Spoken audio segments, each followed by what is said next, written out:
Amém? Glória a Deus. Aleluia. Hoje, mais um domingo de ceia, nós estamos aqui para adorarmos e bendizermos o nome do Senhor. Aleluia. Eu tenho uma palavra para falar o nosso coração nessa noite. Que você esteja atento a essa verdade em nome de Jesus. Você que trouxe a sua Bíblia, abra comigo, por gentileza. Livro do profeta Neemias. Neemias, capítulo 4. Neemias, capítulo 4. Nós vamos ler a partir do versículo 1. Neemias 4, a partir do 1. Glória a Deus. Aleluia.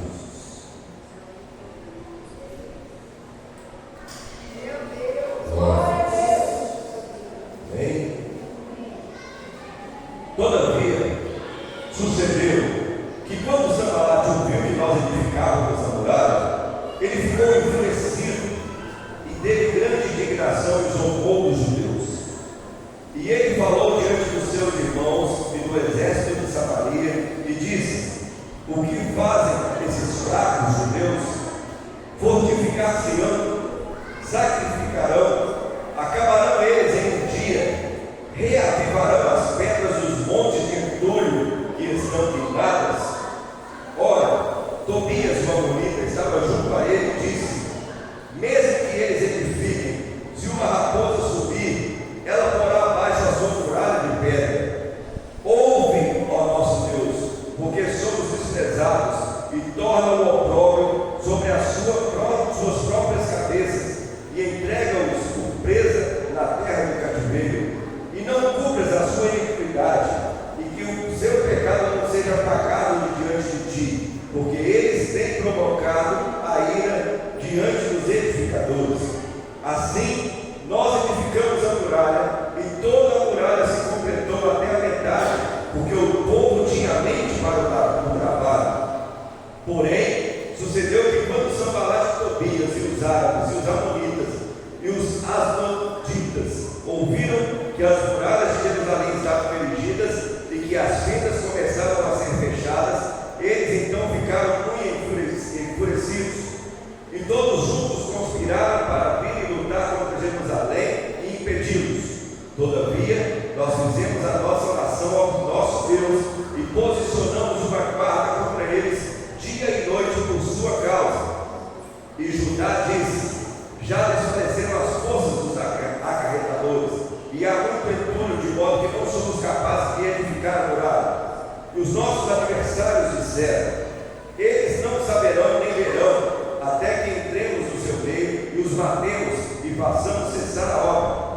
E sucedeu que, vindo os judeus que habitavam entre eles, nos disseram 10 vezes: de modo de todos os lugares tornarão contra nós. Por isso, eu pus nos lugares mais baixos até a muralha, e nos lugares mais altos pus o povo, e segundo as suas famílias, com as suas espadas, com as suas lanças e com os seus arcos. E eu olhava e lamentava e dizia aos nobres e aos governantes e aos restantes do povo: não temais, lembrai-vos do Senhor, que é grande e terrível, e luta pelos vossos irmãos, vossos filhos e vossas filhas, vossas esposas e vossas casas.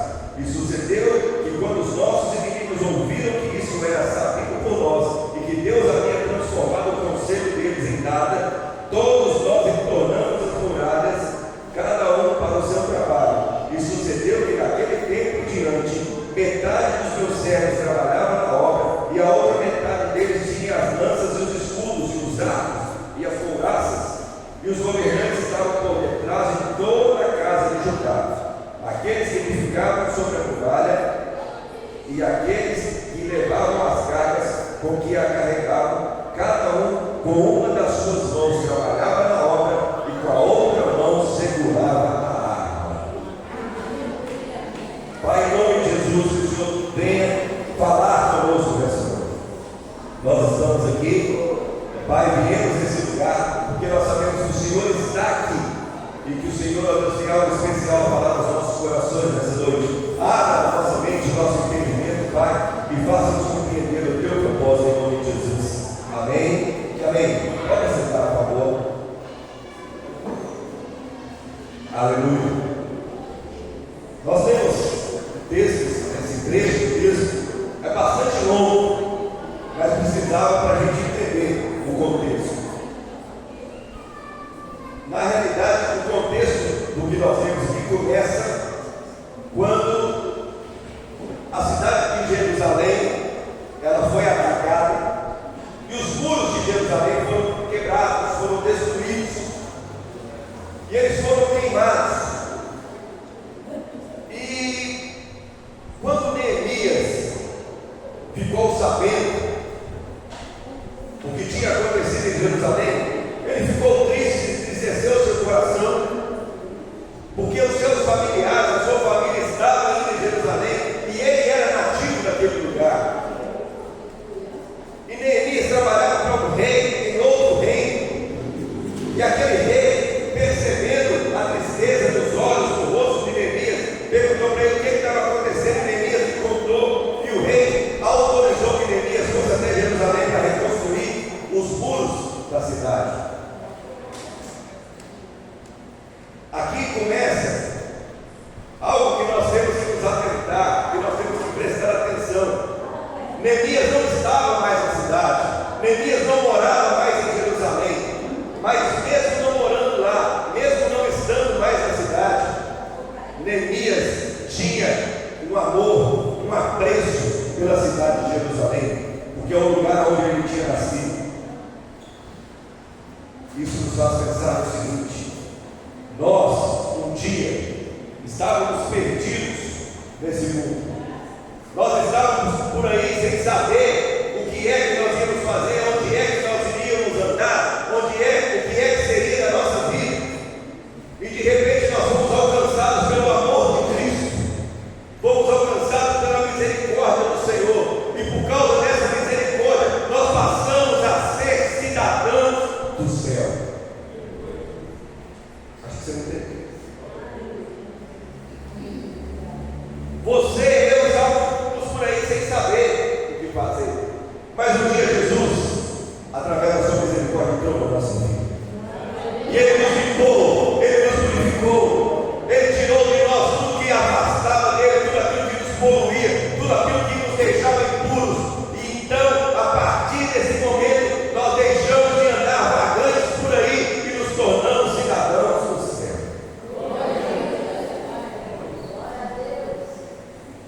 E Ele edificou no meio de nós um local aonde nós estamos o adorando, aonde nós viemos para buscar a sua vontade, para fazer a sua vontade, para buscar a sua face.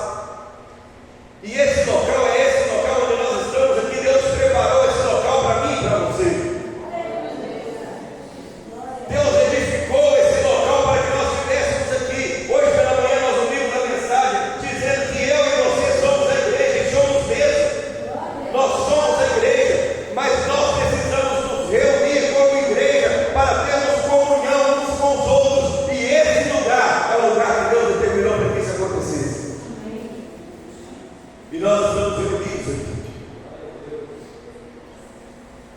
E acontece que, lendo o texto que nós acabamos de ler, nós vemos que Neemias chegou em Jerusalém pronto para fazer uma obra de edificação daquela cidade, das muralhas daquela cidade. Ele queria reconstruir aquilo que estava quebrado, mesmo ele não estando lá, morando mais lá.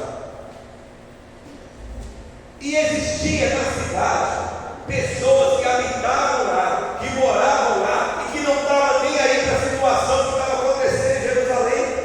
Eles estavam vendo tudo destruído, tudo queimado, tudo arrasado, e para eles estava tudo bem.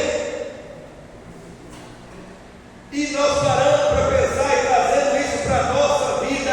Muitas vezes nós, nesse lugar, vemos algumas coisas que não estão boas, que não estão legais, que estão precisando ser reformuladas, precisando ser trocadas, e ao invés de nós arregaçarmos a nossa manga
firme até o final.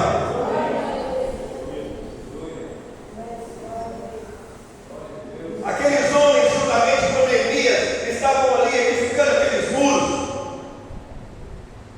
E quando nós tentamos imaginar isso, às vezes na nossa mente vem a construção de um muro da nossa casa. Mas eles não estavam construindo o muro de uma casa.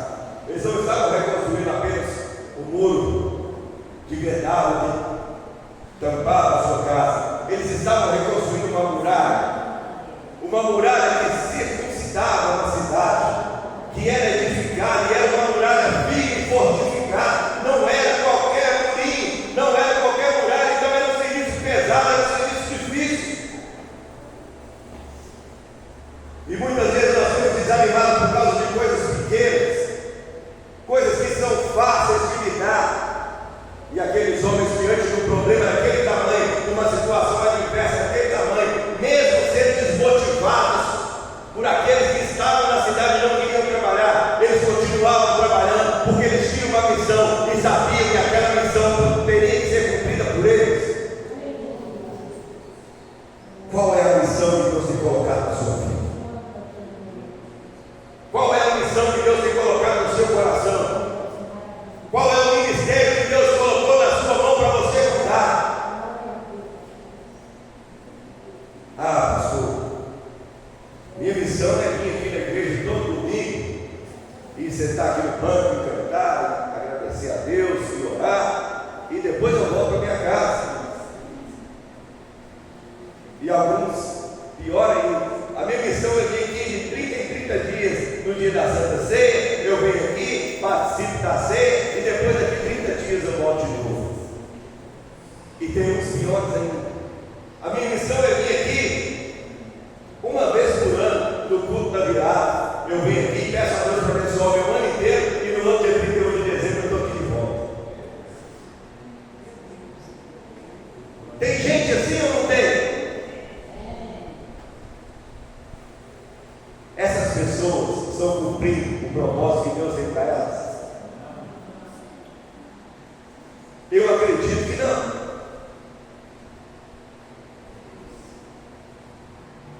Mas só vir aqui também não faz com que o propósito de Deus se cumpra na nossa vida, porque Deus não tem um propósito para nós como ilustradores do banco da igreja. A gente vem aqui, senta no nosso banco e vai embora para casa. Deus tem um propósito para nós como servos e servos fiéis, com quem Ele conta para edificar e reconstruir aquilo que está quebrado.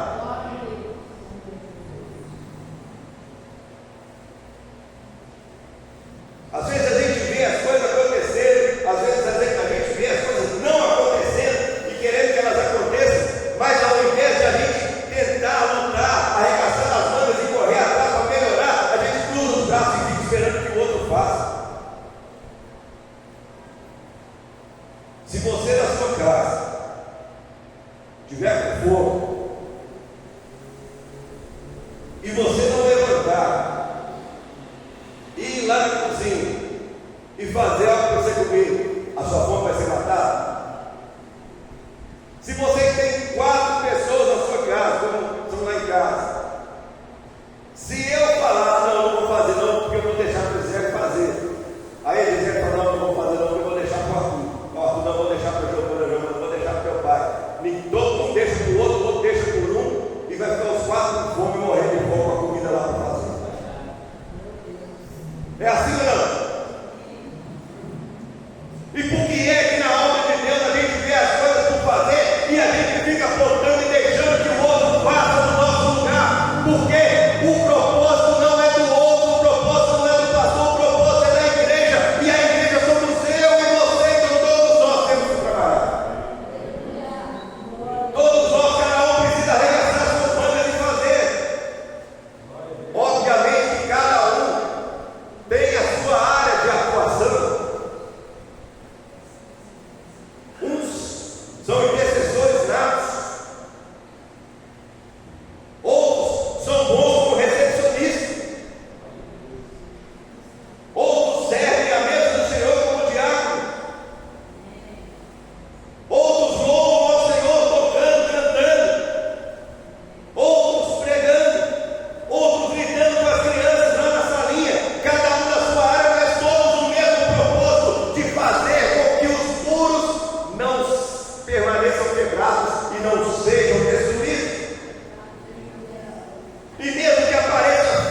Ah, o pastor está falando isso porque ele quer ver todo mundo correndo, todo mundo trabalhando para ele ficar tranquilo. Porque se todo mundo trabalhava, só para menos coisas para ele fazer. Engano-se. Engano-se. Porque aquilo que é para eu fazer, eu vou fazer. Aquilo que é para eu fazer, eu vou fazer. E aquilo que é para você fazer, Deus espera que você faça. Se você não fizer, eu vou fazer. Outra pessoa vai fazer. Mas Deus espera que você faça. A Bíblia fala que se nós pararmos de clamar, se nós pararmos de orar, se nós pararmos de buscar, até as pedras são capazes de fazer isso no nosso lugar. Você já pensou que vergonha? Você andando no meio da rua, ouvindo um som de alguém orando, alguém clamando, você procurando ninguém, de repente você olha tem uma pedra clamando e orando. Já pensou nisso? E ela virando para você e falando: sabe o que eu estou fazendo? Aquilo que você devia fazer, mas não está fazendo. Eu estou fazendo o que era para você está fazendo, mas você não está. A gente quer tudo funcionando, a gente gosta das coisas funcionando, mas a gente não corre atrás de fazer as coisas funcionarem, porque a gente fica esperando o outro. A gente fica esperando que o outro faça. E quando o outro vai fazer, a gente olha e fala: mas não era assim que era para ser feito. São os famosos engenheiros de obras prontas.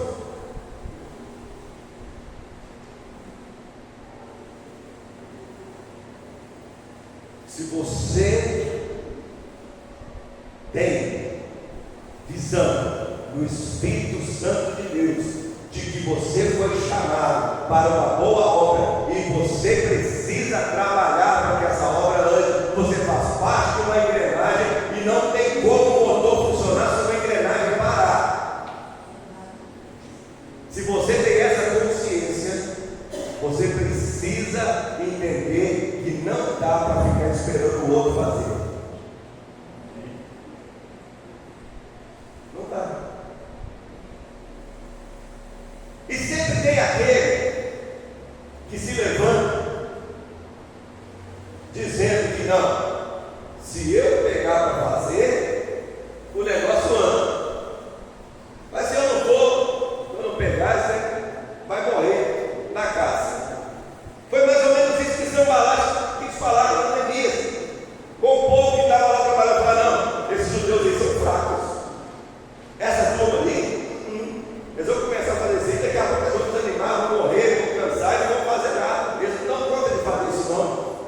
Precisou de Neemias sair lá da terra onde ele estava, lá do outro lado, para vir reconstruir o muro, que um absurdo estava lá, olhando o muro caído, queimado, e não tomou nenhuma posição. E aí a hora que alguém toma posição, ele começa a levantar falando que estava errado, que não ia conseguir, que não ia dar conta, que era fraco. Quem que era fraco? Quem saiu de longe para reconstruir? Ou aquele que estava lá sentado com o bracinho cruzado, ao som do mar e à luz do céu profundo?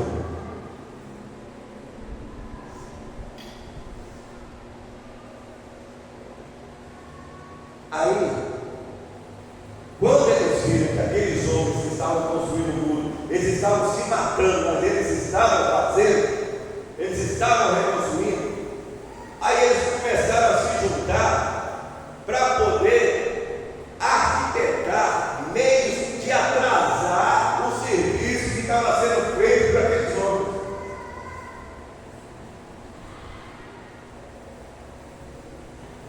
Se eu não puder ser abençoado, eu não vou querer que o outro seja também não.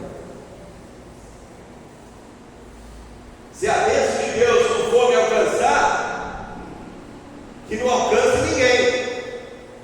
Tem muita gente que pensa desse jeito. O quê? Eu vou ficar feliz porque o meu irmão conseguiu uma bênção?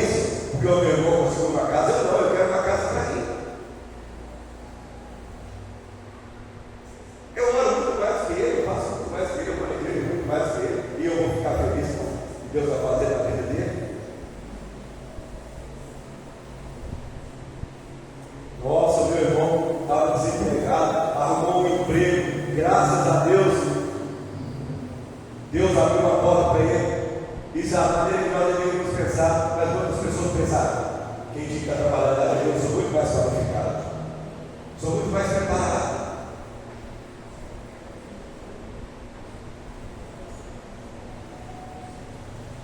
Deus tem para cada um de nós algo específico. Não fique de olho naquilo que é do seu irmão, não queira aquilo que não é seu para você, porque o que Deus tem para você é o melhor para você.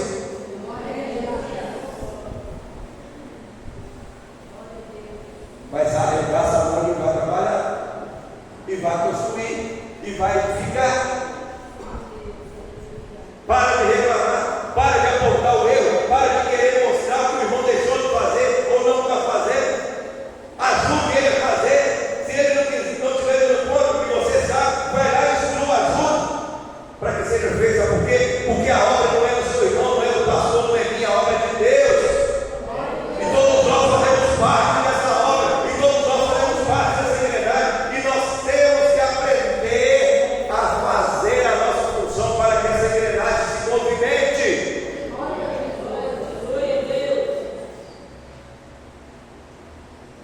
Aí, voltando para o nosso texto, aqueles homens começaram a arquitetar, falando: eles vão construir de dia e de noite nós vamos lá derrubando.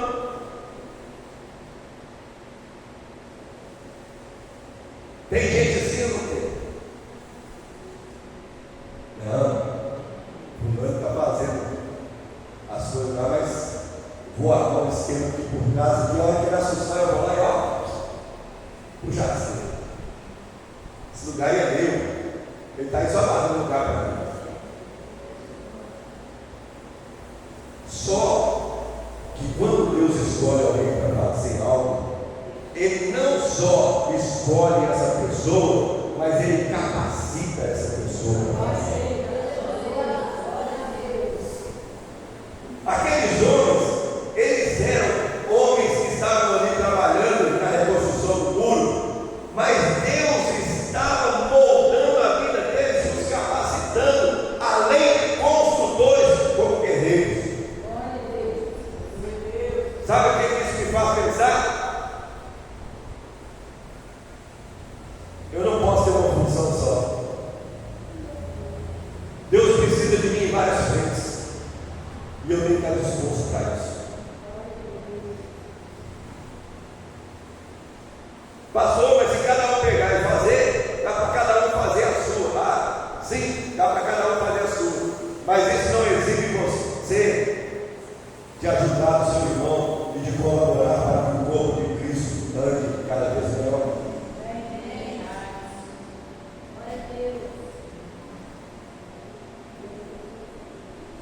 Se eu, já falei isso aqui outras vezes, se eu tentar dançar no grupo de coreografia, não vai dar nada de pressa, porque eu tenho a mesma mobilidade do boneco do bolso para dançar, não é a minha. Mas as irmãs da coreografia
quis morrer. Não quero mais não, Senhor, me mata. Acabou, estou depressivo. Aí Deus foi lá no plano e falou: Elias, deixa eu te falar um negócio, companheiro. A obra que eu comecei você não acabou não. Come esse pão, toma dessa água, descansa, porque a sua jornada é longa ainda. Deus só vai te dar descanso quando Ele cumprir a obra que Ele tem na sua vida. Não adianta você pedir a morte, não adianta você querer ir embora, não adianta você abandonar. E quando o propósito de Deus não se cumprir na sua vida, você vai ter que guerrear, você vai ter que lutar.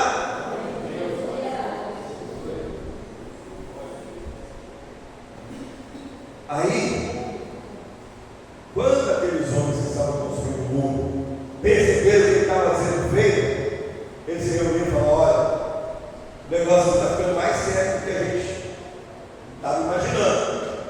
Então, a partir de hoje, nós vamos construir o muro, continuar construindo o muro, mas nós vamos construir o muro com as nossas ferramentas em uma mão e com as nossas armas na outra. Porque se os nossos inimigos vierem contra nós iremos atuar como guerreiros. E quando eles não estiverem contra nós estaremos atuando como construtores.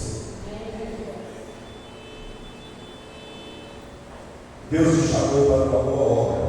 E Ele espera que você a realize com excelência. Ele espera que você a realize da melhor maneira possível. Aqueles homens então começaram, voltaram a construir, voltaram à construção e refizeram aquilo que eles tinham que fazer. E quanto mais o povo pelejava contra eles e tentava os desanimar, mais eles trabalhavam, e aqueles muros eram restituídos, aqueles muros eram reconstruídos. E você quer ver uma coisa? Neemias capítulo 6.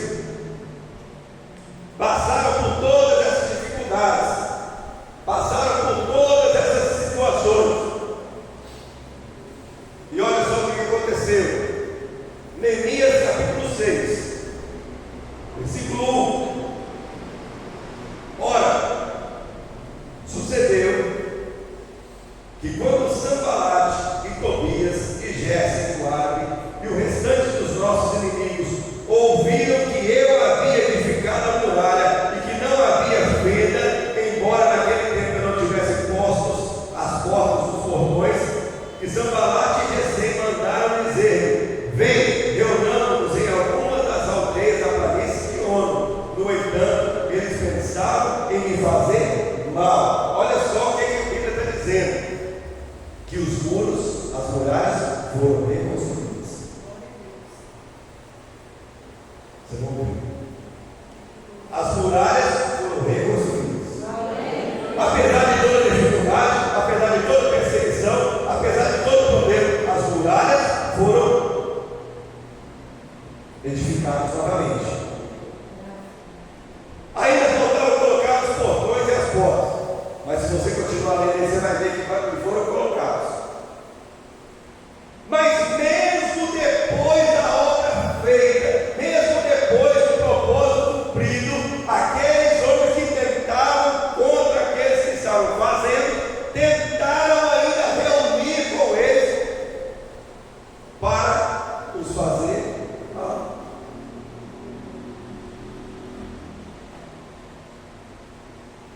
O diabo e as pessoas às quais não prestam para ele usar nunca vão ficar felizes com a sua vitória. Nunca.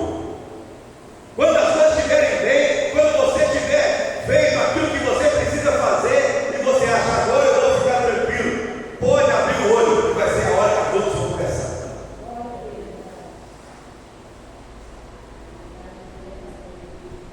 Porque o diabo nunca está satisfeito com a vitória dos santos. Mas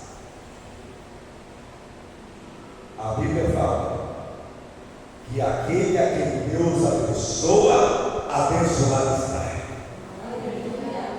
Pode o inferno inteiro se levantar contra você, quando a bênção de Deus estiver sobre você, sobre a sua casa, sobre a sua vida, o inferno se levantará contra você e vai cair, porque pelejarão contra ti, mas não prevalecerão.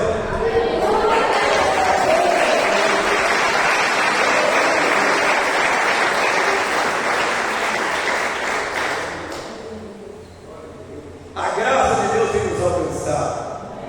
A graça de Deus tem nos feito cada dia mais vitoriosos. A graça de Deus tem nos dado a oportunidade de caminharmos por essa terra e de vermos as coisas acontecerem ao nosso favor. Pessoas têm se levantado contra nós, pessoas têm se erguido e arquitetado contra a nossa vida, mas existe ao nosso redor uma legião de anjos que anda conosco e que vai nos defendendo, e que vai nos desviando, e que vai nos tirando de toda a cena que é lançada contra nós.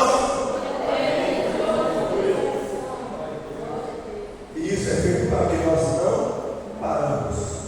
Então nós não podemos parar. Nós temos que continuar marchando. Se o povo de Israel tivesse parado diante do mar vermelho, com medo de atravessar, porque estavam olhando aquela situação, eles não teriam saído das mãos de Faraó. Mas Deus deu uma ordem a Moisés, falou: Moisés, ponta o seu cajado para a água, as águas vão se abrir e você vai dizer para o povo que marcha. O povo precisava marchar. O povo não podia parar. Você quer chegar do outro lado e ver a sua vitória? Não para. Continua marchando. Continue guerreando. Continue pelejando. Porque Deus vai estar com você, te dando forças, te instruindo, tirando do seu caminho aquilo que pode te ferir, aquilo que pode te desviar do foco. Mas você precisa estar ligado nele e não deixar de fazer aquilo que é devido a você para fazer. Para de jogar nas costas dos outros. Para de empurrar para o outro fazer. Quando você vê que outra coisa para fazer, levanta sua mão e faça como o profeta Isaías: eis-me aqui, Senhor. Envia-me. Você vai participar dessa mesa hoje. Essa mesa, toda vez nós falamos isso, ela vai trazer para você um fortalecimento para continuar a sua jornada. Mas você quer ficar forte para quê? Para ficar deitado? Você quer ficar forte para ficar parado? Você precisa estar forte para lutar. Você precisa estar forte para guerrear pela sua casa, pela sua família, pelos seus amigos, pelas pessoas que chegam até você e pedem que você interceda. Se todos na sua casa vão ficar esperando pelo outro, a sua casa vai ruir, mas você precisa ter uma coluna forte lá dentro para que a sua casa não caia e que seja edificada na rocha de Cristo. Fique de pé no seu lugar. Faça uma autoanálise da sua vida. Você vai participar dessa vez. Faça uma autoanálise da sua vida nessa noite. E que você entenda o propósito para o qual você foi chamado. E não deixe